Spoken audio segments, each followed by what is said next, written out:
haye madoowe kuna luqadda ingiliishiga haye madoowe ama haye awkulo haye kulo haye madoowe salaan saaxiibkaagaa salaamaysa oo madowda dhahay haye madoowe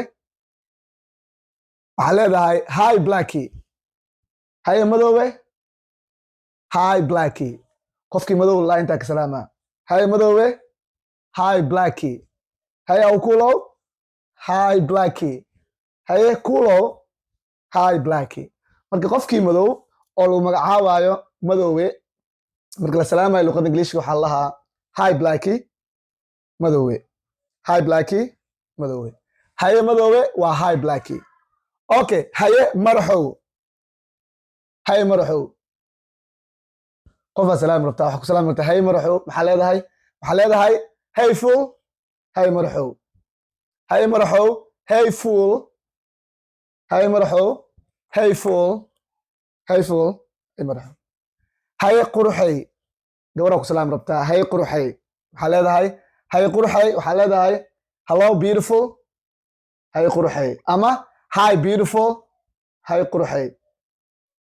haye quruxay waxaa leedahay hello beautiful haye quruxay ama hi beautiful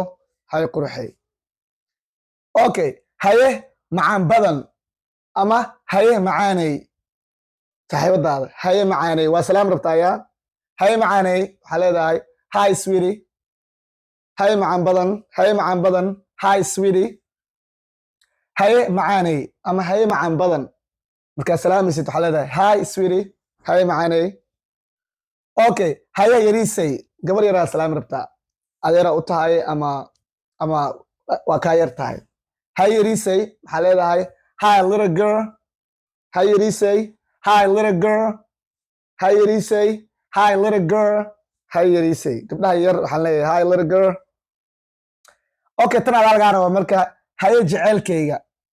gabadhaa jeceshahay ama aa rabtaa inaad dhahayd aad salaantid haye jeceelkayga